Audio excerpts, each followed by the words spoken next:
नमस्कार, मी शीला पाटील. शिदोरीमध्ये आपले स्वागत आहे. आज आपण पाहणार आहे झटपट बनणाऱ्या चकल्या. 20 ते 25 मिनिटात आपण ह्या चकल्या तयार करून घेऊ शकतो. एकदम खमंग होतात.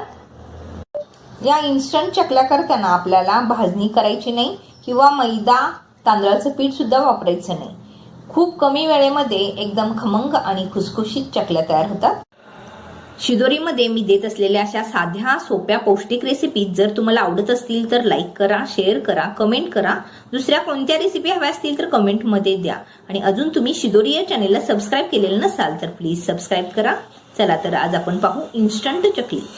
इन्स्टंट चकली करण्यासाठी आपण इथं खूप कमी साहित्य वापरणार आहे. त्यासाठी मी इथं 1 वाटी, आपण मेजरमेंटचे जे कप आहे त्या कपाने मोजूनच घ्यायचं आहे. कोणतंही भांडं घेतलं तर त्या भांड्याने मोजूनच इतर साहित्य घ्यायचं आहे. मी इथं हे 1 कप मेजरमेंटच्या कपनी 1 कप बारीक रवा घेतलेला आहे. रवा बारीकच असावा. जर तुमच्याकडे मोठा रवा असेल तर मिक्सरला लावून घ्या. याच कपाने मोजून 2 कप पोहे घेतलेले आहेत. आपण कांदे पोहे करण्यासाठी जे पोहे वापरतो ते पोहे आहेत. आणि हे पोहे आपण मिक्सरला लावायचे आणि त्याचा चुरा 1 वाटीत झालेला असतो. त्यामुळे हे 2 वाटी पोहे आणि 1 वाटी रवा. इतर साहित्यामध्ये 2 चमचे पांढरे तीळ, 1 चमचा ओवा, अर्धा चमचा हळद, अर्धा चमचा जिरेपूड. तिखट आपल्या आवडीनुसार घ्यायचं आहे. मी इथं 2 चमचे घेतलेला आहे. चवीनुसार मीठ. आणि महत्वाचा पदार्थ म्हणजे इथं आपण तूप वापरायचंय.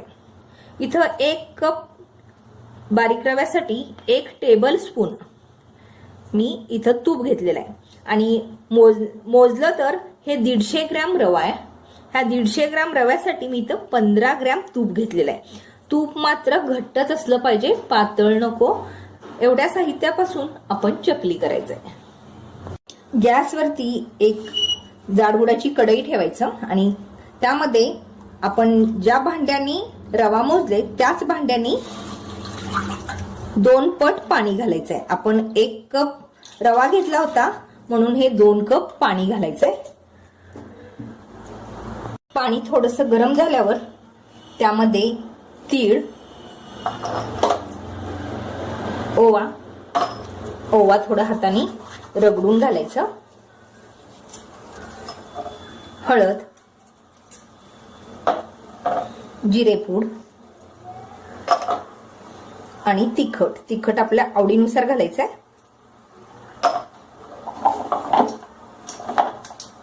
आणि त्यामध्ये हे आपण 1 टेबल स्पून जे तूप घेतलंय ते तूप घालायचंय.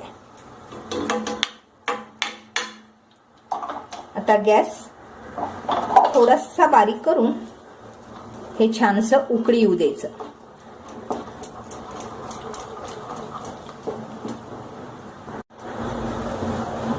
पाण्याला उकळी आल्यानंतर त्यामध्ये रवा घालायचा. गॅस बारीकच असू दे. पूर्ण गाठी विरघळून हे मिश्रण छानसं एकत्र होऊ द्यायचं.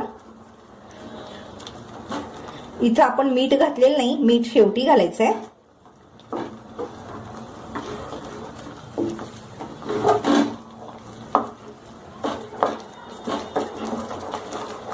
गाठी मात्र पूर्ण विरघळून घ्यायचं.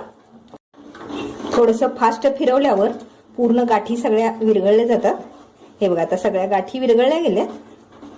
आता ह्या स्टेजला सगळं मिश्रण एकत्र करायचं. गॅस बंद करायचा आणि हे सगळं एकत्र करून त्यावरती झाकण लावून हे 5 मिनिटं ठेवू द्यायचं. 2 वाटी पोहे घेतलेले आहेत. हे पोहे आपण आता मिक्सरला लावून घ्यायचं. 5 मिनिटात हे मिश्रण छान घट्ट झालंय. त्यामध्ये आता आपण अर्धा वाटी डाळीचं पीठ घ्यायचंय. मी हे साहित्यात सांगायला विसरलेलं. अर्धा वाटी हे मोजल्यास 3 टेबल स्पून होतं किंवा वजनाने मोजल्यास हे 30 ग्रॅम आहे. हे 30 ग्रॅम डाळीचं पीठ त्यामध्ये घालायचं. मिश्रण थोडंसं कोमट असतानाच घालायचंय. आणि त्यामध्ये हे 2 वाटी पोहे होते ते मिक्सरला लावून त्याची पूड घालायची. हे पूर्ण सगळं हाताने एकत्र करायचंय. पूर्ण गाठी सगळ्या मोडून घ्यायच्या आणि शक्य तितकं आधी हातानेच मिश्रण एकत्र करायचं, मग गरज लागली तरच पाणी वापरायचंय. मिश्रण थोडंसं कोमट असल्यामुळं हे असे चमच्यानी रगडून घ्यायचं. आता ह्या मिश्रणाला आपण मिठाचा अंदाज येऊ शकतो. ह्यावेळी आपण यामध्ये मीठ घालायचंय. सगळं मिश्रण एकत्र करायचं.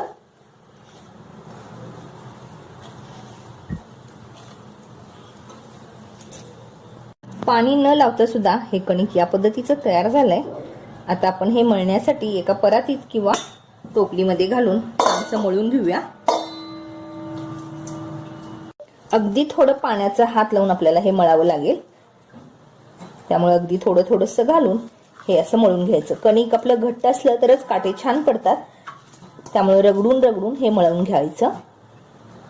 या पद्धतीचं कणिक मळून घेतलेलं आहे. आता त्यातलं जेवढं अशा सोऱ्यामध्ये बसेल तितकं कणिक घ्यायचं.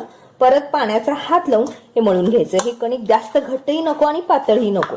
जास्त घट्ट झालं तर ते चकली तुटतात आणि पातळ असेल तर त्याला काटे पडत नाहीत. त्यामुळं अगदी घोटून घोटून मळायचं. या पद्धतीचं हे कणिक मळून घेतलेलं आहे. आता आपण चकलीचा सोऱ्या घेऊया. त्या सोऱ्यामध्ये आतल्या बाजूला थोडंसं तेल लावायचं, म्हणजे आपली चकली पुढे छान सरकली जाते. आणि त्यामध्ये हे कणिक घालून घ्यायचं. जितकं बसेल तितकं घालून हलक्या हाताने दाब द्यायचा. त्यानंतर सोऱ्याच्या ह्या भागाला पण तेल लावायचं. आणि आपण आता ही चकली करून घेऊया. एकसारख्या आकाराच्या चकल्या होण्यासाठी ह्या ताटलीमध्ये घालून घ्यायचं, म्हणजे एकसारखे होतात. सुरुवातीचं टोक जोडून घ्यायचं.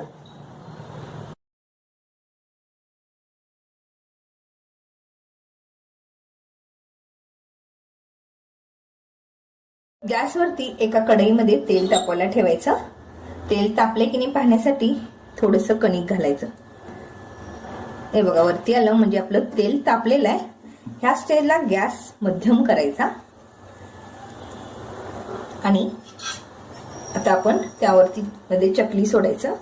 अलगद चकली सोडायची.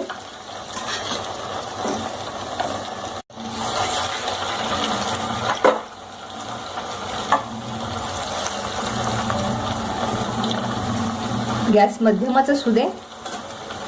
सुरुवातीला हात लावायचं नाही. थोडंसं कडक होऊ द्यायचं. खालची बाजू थोडीशी कडक झाली की हे हलवायचं. गॅस मध्यमच ठेवायचा. मोठा असेल तर वरचा भाग तळला जातो, पण आतमध्ये चकली कच्ची राहते. आणि गॅस कमी असेल तर चकल्या फार तेल पितात. आता खालची बाजू कडक झाली आहे. आता हे पालती करूया.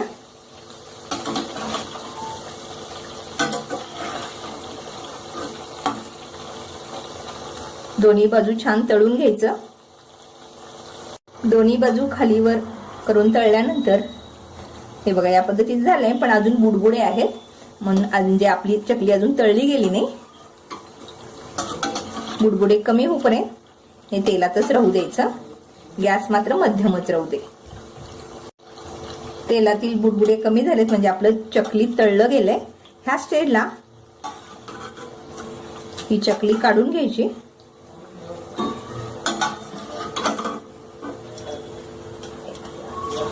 हे बघा एका झाऱ्यावर काढून त्यातलं तेल पूर्ण निथळू द्यायचं.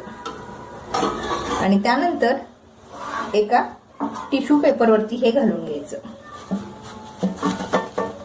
हे बघा आपली मस्त अशी चकली तयार झालेली आहे. या पद्धतीनं बाकीच्या पण चकल्या करून घ्यायच्या. हे बघा मस्त अशा आपल्या चकल्या तयार झाल्यात आणि त्याला काटे पण किती छान पडलेत.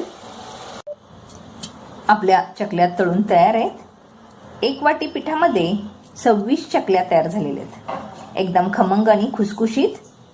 तुम्ही सुद्धा करून पहा. चकल्या करत असताना काही तुम्ही टिप्स व्यवस्थित फॉलो केला तर तुमच्या सुद्धा चकल्या एकदम खमंग आणि खुसखुशीत बनतील. फक्त तुपाचं मोहन घेताना ते मोहन घट्टच असलं पाहिजे. कणिक सोऱ्यात घालताना परत मळून घ्यायचं, म्हणजे व्यवस्थित चकल्या होतात. आणि कणिक जास्त मऊ नको आणि जास्त घट्टही नको, म्हणजे तुमच्या सुद्धा चकलीला काटे छान पडतील. करून पहा आणि त्याच्या प्रतिक्रिया द्यायला विसरू नका. वेळात वेळ काढून माझी रेसिपी पाहिल्याबद्दल धन्यवाद. सर्वांना दिवाळीच्या हार्दिक शुभेच्छा.